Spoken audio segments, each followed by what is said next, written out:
Nolan Traore, Gonzaga's top international target, made quite a name for himself at the Nike Hoops Summit over the weekend. What does that mean for Gonzaga's quest to bring him to Spokane?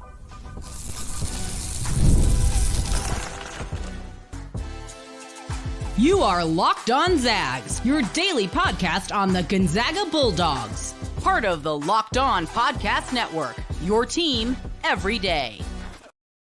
What's up, folks? Welcome into the Locked On Zags podcast, part of the Locked On Podcast Network, your team every day. I am your host and longtime Gonzaga podcaster, Andy Patton, here to bring you news and updates on all things Zag athletics.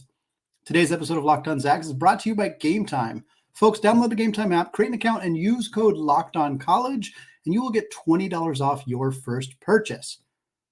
Well, folks, a pair of Zags were selected in the second round of the WNBA draft. We're going to discuss that and some transfer portal movement related to the Zags and the WCC, including a new home for Oumar Ballo. All of that coming up. But we're going to lead today's show talking about another prospect. We talked about Trent Perry on Tuesday's episode of Locked On Zags, a former USC commit, McDonald's All-American, top 40, top 50 recruit in the class of 2024. Gonzaga has reached out. Is he a realistic candidate? All that covered on Tuesday's show.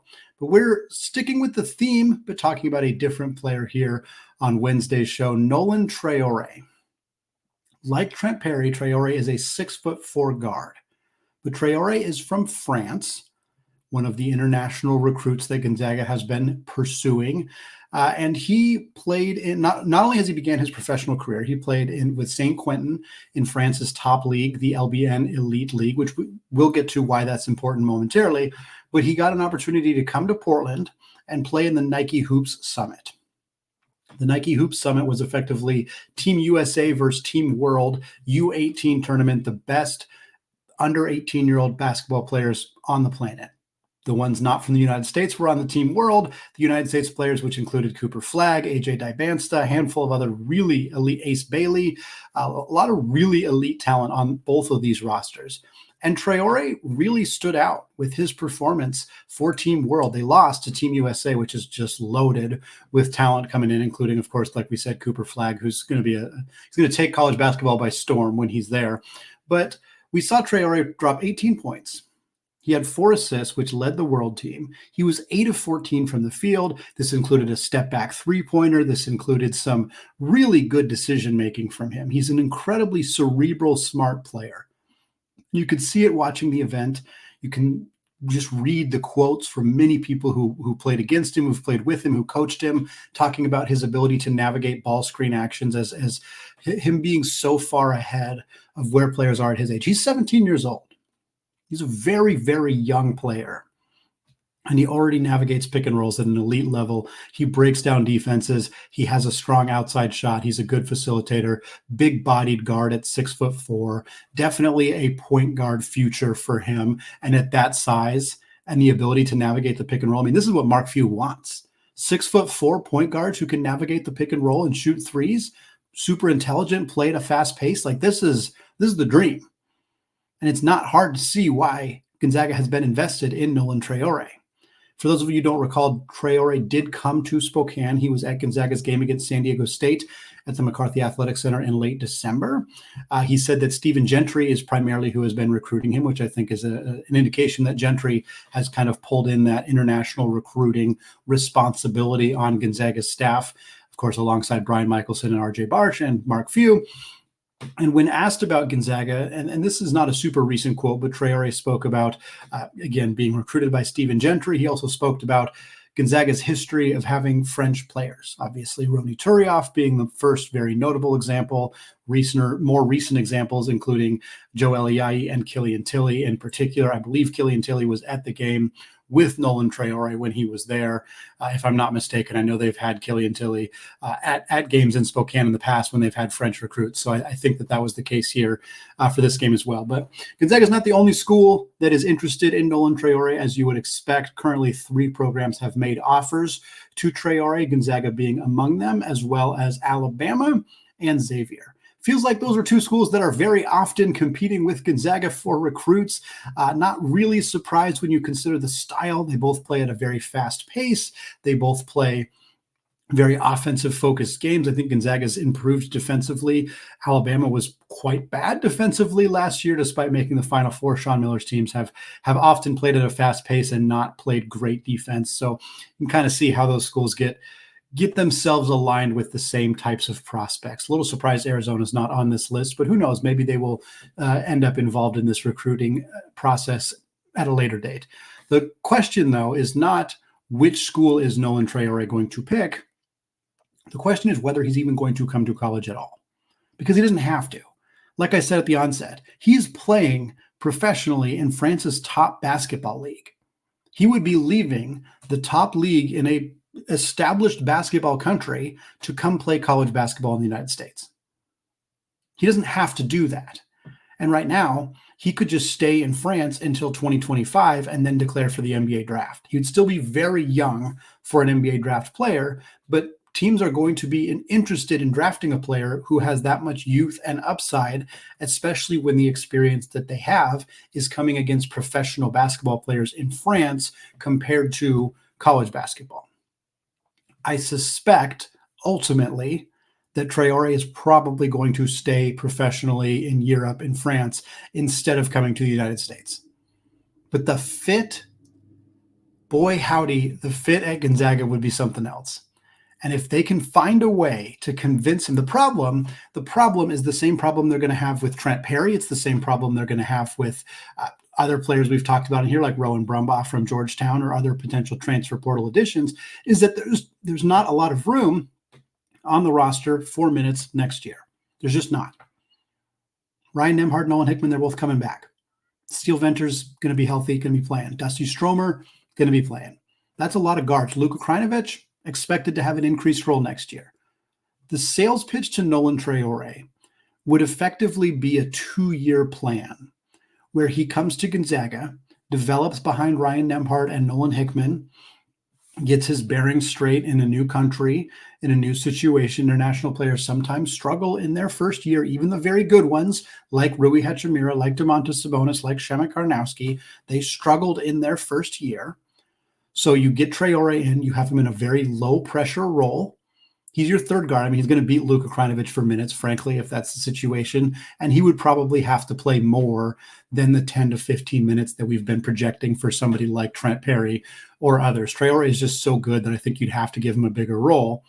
And at the expense of potentially Hickman or Nembhard. I'm not sure how that would work for Mark Few, but if you find a way to convince him to come learn, develop behind the scenes from a very good point guard in Ryan Nembhard, and then you give him the keys to the kingdom in year 2, if you can sell him on that, he could be a lottery pick. He'd still be so young as a sophomore, and he'd be the starting point guard. Again, assuming he develops on the trajectory that Gonzaga wants him to, he can take over a starting role. If you have Traore and Isaiah Harwell as your backcourt, man, they would be unbelievably good. I think the sales pitch to get Traore to come to Spokane and play a small role when the alternative is to play professionally in France, or again, he could obviously go to Alabama or Xavier as well if he chose to. It's going to be a tough sell. And I think a lot of people have already kind of assumed that Traore is not coming to Gonzaga. He's not coming to Spokane. Maybe. The staff's going to work their magic. They're going to do what they can to try to convince him to come out here, to sell him on that potential 2-year plan. Maybe sell him on even being a guy he's a one and done despite coming off the bench, because having him on this team would make them better next year, even if the playing time isn't going to be 25, 30 minutes per game. So definitely a name to keep an eye on. He looked fantastic at the Nike Hoop Summit. Really, really good. It's easy to see why Mark Few and the Zags are enamored with this young man. But it's also not hard to see why he has other options that he may consider as opposed to coming to Spokane for a year or two. Well, Brynna Maxwell and Kaylynne Truong were both selected in the second round of the 2024 WNBA draft. A beautiful cap to an amazing season for Coach Lisa Fortier's team. We got more coming up on all of that. But first, I want to tell you about today's sponsor, Monopoly Go. Folks, I've been told I'm a competitive person. And let's be honest, it's true. I have a competitive side. We all do. And my competitive side is a big fan of Monopoly Go. I'm sure you've heard of it. It's been downloaded over 150 million times and is a great twist on Monopoly, where you play on not one, but hundreds of different Monopoly boards in crazy locations, building up amazing cities that bring you big money. But the best part is messing with my friends. I can charge them rent on my iconic properties, just like classic Monopoly, but now I can also rob their vaults of riches for myself. And the leaderboards show me the biggest Monopoly tycoon is. But it's not just my competitive side that loves it. You can team up with friends and people all around the world in times tournaments to earn huge rewards. So get in the game and join your friends. Download Monopoly Go now, free on the App Store or the Google Play Store. All right, folks, segment 2, still Andy Patton, still Locked On Zags podcast, and we are talking WNBA draft. Brynna, Maxwell, and Kaylynne Truong each selected in the second round of the WNBA draft on Monday evening. Brynna was the 13th player selected, the first pick of the second round of the draft, and she was selected by the Chicago Sky. Following in the footsteps of iconic Zag Courtney Vandersloot, Sloot began her basketball career on the west side of the state of Washington, playing in Kent, and then she moved over to the east side of the state to play at Gonzaga, and then she got drafted by the Chicago Sky. Brynna Maxwell's not quite the same trajectory, but she began her career in Gig Harbor on the west side of the state of Washington. Then she went to Utah for 3 years. Then she transferred to Gonzaga, spent 2 years in Spokane, and has now been selected also by the Chicago Sky.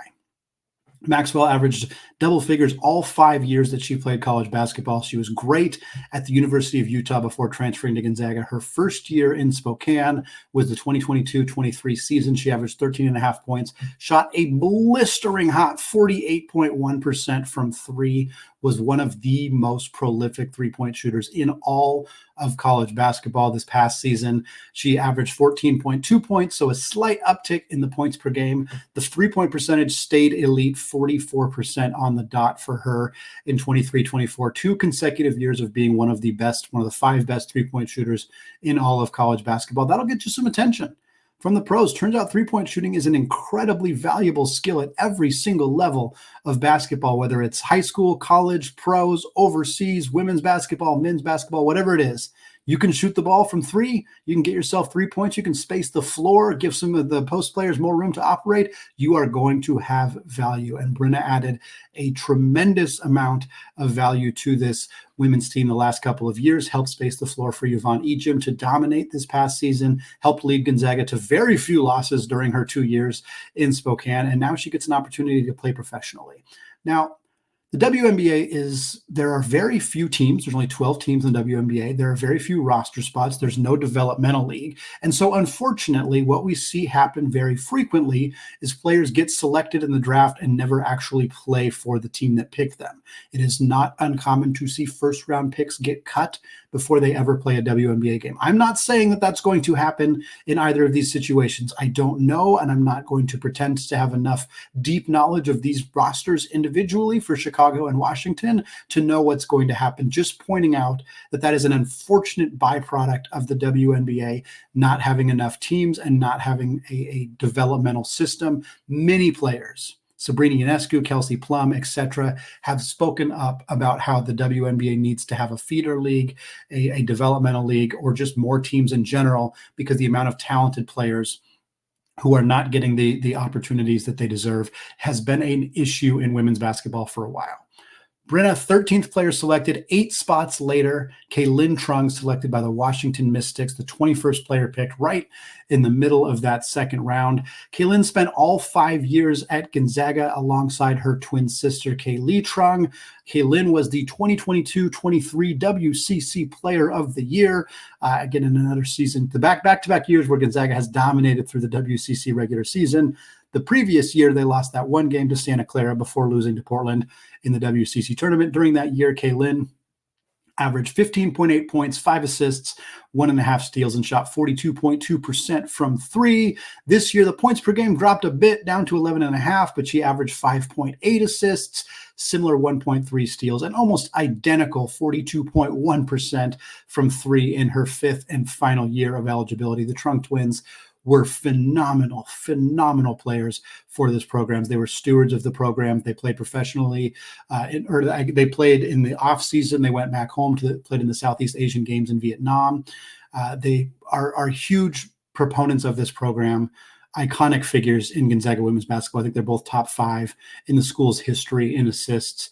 Sad to see them depart. Happy for Kaylynne. Feel a little bit for Kaylee. She dealt with more injuries in her career. Obviously was not selected in this draft. But for Kaylynne, getting an opportunity to go play for the Washington Mystics, she's 5'8".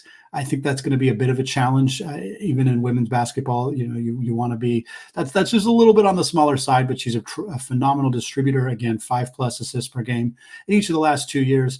Very good knockdown outside shooter. I'm excited about this for both of them. I really hope that they can stick in the WNBA. It would be really cool. But for Gonzaga to have 2 players picked, regardless of what happens after this, is an incredible, extraordinary accomplishment for this program. They're one of 6 schools to have 2 players picked in the WNBA draft. That puts into perspective where this program is at. And I don't know all 6 of those schools, but I would be surprised if very many of them have their best player returning to school who was not among those players. But that is very clearly the case for the Gonzaga women's team. That's not a knock on Brynna. That's not a knock on Kaylee or Kaylynne. It is a fact that Yvonne Ejim was the best player for the Gonzaga Bulldogs team last season, and she is returning to school. She was not out. She did not make herself eligible to be selected in this draft because she said, hey, I'm coming back for a 5th year. I'm going to run it back in Spokane with Coach Fortier. And so she's back. She's going to be playing for Gonzaga next year. And for 2 of her teammates to have gotten selected this year is just a strong testament to how good this team was last year and the year before, and hopefully a sign of things to come for Coach Fortier, because it's hard to replace 2 WNBA draft picks, and one of them being the twin sister of somebody who was also incredibly effective during her tenure in Spokane. That is a ton of talent to replace. But to be able to bring back the WCC Player of the Year, one of the most prolific scorers in all of college basketball, is a really, really good sign of things to come for Coach Fortier. She hasn't made a lot of additions so far. She's got 3 freshmen coming in. We've talked about them a handful of times. Lauren Whitaker is the most notable of the trio in terms of potentially making an impact in year 1. I expect Maud Hybens to take a bigger role next year, probably kind of depending on what happens with Eliza Hollingsworth if she departs. I think Maud kind of steps into that role. Callie Stokes will probably step into a bigger role.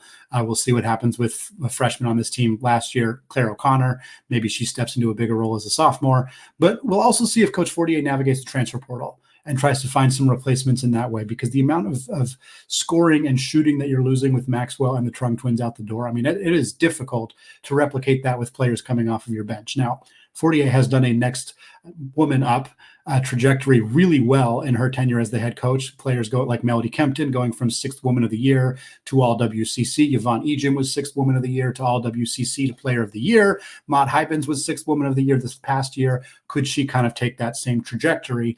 We will see. But we do know that there's been a huge amount of continuity for the women's team over the last couple of years. And there's a slight change to that as we found out that Peyton Muma has entered the NCAA transfer portal. Peyton this is per Talia Goodman, does a phenomenal transfer portal tracker for women's basketball. Thousands of players in the transfer portal.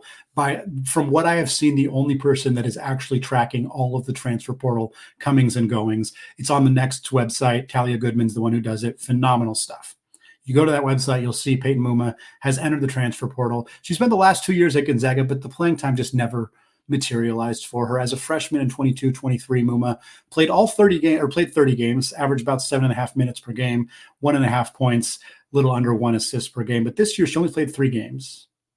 And it's unclear what the situation was. She was on the bench for the majority of games in street clothes. So you make the assumption that that's an injury, but it wasn't reported. And to be clear, I've seen people say, oh, like, why didn't they say anything? They don't have to. College teams don't have to tell you what's going on with that. It's a privacy thing. It's just a reporting on medical stuff. It's just not, you have to do it in the pros. You don't have to do it at a college level. And so they're not doing that. So I don't know whether Peyton Muma was hurt all year, whether she was on the bench for other reasons. It's unclear at this point. The general assumption is that there was probably an injury preventing her from suiting up. Otherwise, she would have either been in her uniform on the bench or not on the bench at all. So I don't have an answer for you, unfortunately, other than she only played 3 games last year, and now she has entered the transfer portal. That is the extent of what we know about Peyton Muma's situation right now. She is from Colorado, so I think it's possible she goes back closer to home. That tends to be what you see transfers do. Colorado was very good last year. Maybe she can get a chance there. Former Gonzaga player Taylor Carr is an assistant coach at Colorado, so there's a little bit of a connection there. Maybe she goes to Colorado State, Denver, handful of other schools at the D1 level in the state of Colorado. But tough loss. She was a high energy on the bench. You see, always smiling, always rooting the team on. You could definitely tell that she kind of brought a lot of that energy and enthusiasm on the bench. So unfortunate to see her go, but a lot of talented guards on this team, even with the Truong twins departing. So players are going to step up, whether it's Callie Stokes, like we said, whether it's Claire O'Connor, whether it's some of the incoming freshmen, whether Coach Fortier decides to find some more players in the transfer portal as well. It's going to wrap it up for that portion of the conversation. We'll have more about Brynna and Kaylynne and, of course, the rest of this women's team's offseason. But for now, want to switch gears, talk about Oumar Ballo. He has a new home in Bloomington, Indiana. Santa Clara brings back a very familiar face, and LMU makes a big move in the portal. More coming up on all of that. Right after I tell you about today's sponsor, Yahoo Finance. Wouldn't it be great if you could see all of your investment and retirement accounts in one place? With Yahoo Finance, you can consolidate your views from multiple accounts into one hub and access the expert analysis you need to tend to your entire portfolio with confidence. I used to try to do this all on my own on a self-made spreadsheet, and it was just so much time and so much trouble that I recently switched to using today's sponsor, Yahoo Finance, and I've never looked back. For more than 25 years, Yahoo Finance has been the brand behind every great investor. Whether you're a seasoned investor or are looking for that extra guidance, Yahoo Finance gives you the tools and data you need in just one place. Securely link your brokerage accounts for a unified view of your wealth, including 401ks and other investments. A comprehensive perspective is what sets apart great investors, and it's how Yahoo Finance ensures you have the insight to look at your wealth in its entirety. For comprehensive financial news and analysis, visit the brand behind every great investor, yahoofinance.com. The number one financial destination, yahoofinance.com. Once again, that is yahoofinance.com. All right, folks, rounding out the show today with a couple of transfer portal updates for WCC teams and for a former Zag. We'll start with Oumar Ballo. Oumar Ballo has officially joined, Indiana, the Hoosiers. That is where he is transferring after 2 years at Arizona. Big time addition for Mike Woodson and the Hoosiers after losing Kel'el Ware to the NBA this season. They had Trace Jackson Davis 2 years ago go to the NBA. Kel'el Ware spent 1 year in Indiana. Now he's off to the NBA. They replace him with Oumar Ballo. We have seen Coach Mike Woodson at Indiana has liked to utilize those back to the basket low post bigs. Not every team in college basketball is kind of sticking with that high usage post player. Obviously, Gonzaga has heavily utilized that in the last, really in Mark Few's entire era. They've always had ball dominant low post players. The Shemek Karnowskis, DeMontis Sabonises, of course, Drew Timme, and now Graham Ike has kind of filled that role admirably. But not every team is doing that. So for Oumar Ballo, when he entered the portal, it felt like he was the top option for the select schools that are still utilizing that type of player. And Indiana definitely made sense in that regard. Ballo averaged 13 points and 10 boards on 66% shooting from two-pointers last year for Tommy Lloyd and the Arizona Wildcats. He's a former Pac-12 most improved player, of course, spent 2 years at Gonzaga, redshirting in his first year and then playing pretty sparingly in his next year. That was the 2020-21 season with Jalen Suggs and Corey Kispert and Drew Timme, and they went to the national championship game. And Ballo suffered a wrist injury, which limited some of his playing time, but frankly, he was just outside of the rotation. He just didn't quite crack the rotation for the Zags.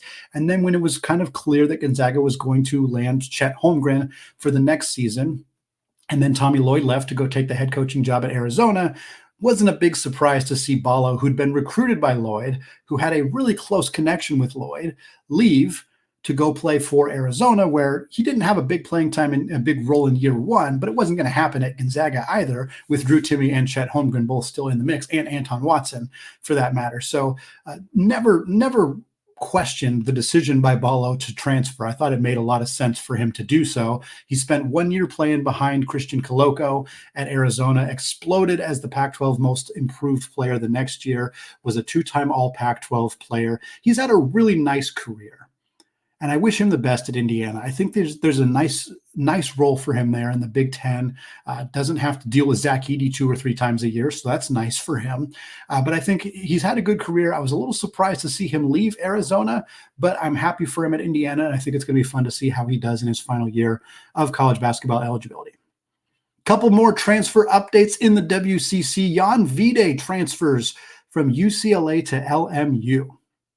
And if you just looked at the basketball reference page and his stats and you didn't do any other digging, you'd be like, this is kind of irrelevant, because Yvonne Vide didn't do much of anything at UCLA. He played just 7 minutes a game, averaged under 2 points, under 1 rebound per game.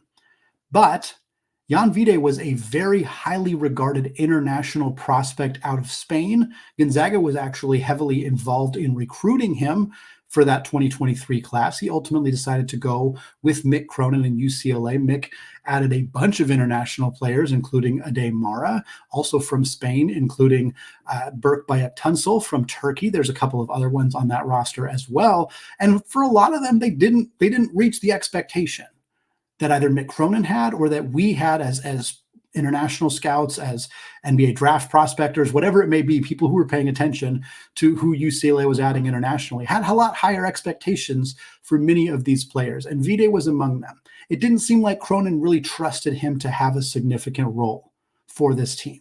But he's a 6'6" guard coming from Spain. He's now had a full year of experience under his belt. I mentioned it earlier in the show.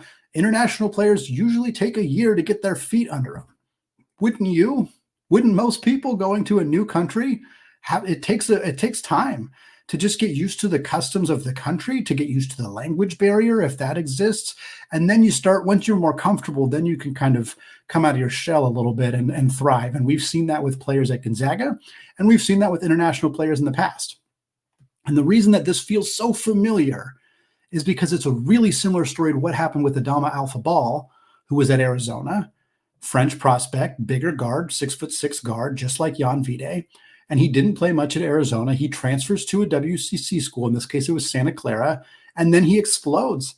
Everybody kind of saw it coming. If you read preseason stuff last year, people said Adama Ball is going to be a dude for Santa Clara. He's going to break out and be one of the best players in the WCC. And everybody was right. That's what happened. And now with Yvonne Vide, we're kind of seeing the same thing. Obviously, different school. He's transferred to LMU instead of Santa Clara. But LMU loses Justin Wright to the transfer portal. They, of course, lose Dominic Harris to the transfer portal. They have space open in the guard room. He's now been in the United States for a full year. He's going to be in a less pressure situation, still in the same state, same general area. And now he gets a less pressure, bigger role, opportunity to thrive. I think Yvonne Vide is going to be an all WCC player next year. I don't want to say I'd be surprised if he wasn't. That seems like almost too much, too strong of a prediction, but he absolutely fits the bill of somebody who's going to come in, play a big role for LMU right away, and play really, really well. And while he didn't go to Santa Clara, which is kind of the school that has adapted these types of players like Adama Alpha-Ball, like Brandon Pajemski, Santa Clara did get a really big addition in the transfer portal themselves, but it's a player they already knew. It's Carlos Stewart. Folks, you might remember Carlos Stewart. He transferred to LSU after 2 great years at Santa Clara. He spent 1 year at LSU. It didn't go very well. And now he's back. The grass isn't always greener. And I don't like being that person who like bags on the transfer portal. Like, oh, this is like, it just kind of annoys me. It is what it is right now. And most players don't regret transferring. And I think piling on the ones that do is just kind of silly. I also don't know if Carlos Stewart regrets transferring, because he averaged 15.2 points per game in 22-23 with Santa Clara, was a huge part of why that team was good. Him and Pajemski were amazing backcourt duo for Santa Clara.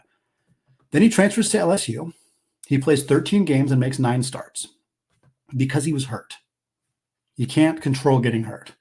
Now, he only played 20 minutes per game when he was on the floor. He averaged less than 5 points, less than 3 boards, 1 assist, shot just under 28% from 3. So even in the time that he was on the floor, he wasn't all that good. But he probably got a decent NIL payout. He got an opportunity to go play across the country in a different place in the SEC, totally different situation. And now he comes back home. I don't think this is necessarily a bad thing for Carlos Stewart. And hopefully he can regain that same level of success that he had previously. And if Adama Alpha-Ball returns to Santa Clara, which I will go on record as saying I think is unlikely, I think he's going to stay in the NBA draft process. I think he probably should stay in the NBA draft process. But if he were to return, a Santa Clara backcourt of Alpha-Ball and Carlos Stewart is really good, really good. They're going to be an NCAA tournament contending team if those two guys are both in the mix. If Alpha-Ball's gone, Carlos Stewart's going to resume doing what he did 2 years ago. He's going to be a 15-plus point per game scorer. He's going to be a big, big-time player in the WCC. But if Alpha-Ball comes back, wow, we got to watch out for the Broncos. We'll have more coverage on the transfer portal, on what's going on in the WCC. Obviously, we'll have more coverage on Brynna and Kaylynne as they look to make their careers in the WNBA. All that stuff coming later this summer, this off season as we get into that. We're going to come back later this week with more of our season in review series. Keep you up to date on the transfer portal for Gonzaga as well as their recruiting trail. All that coming up later this week. Thanks again to those of you who have made this show your first listen or your first watch of the day. And until tomorrow, go Zags.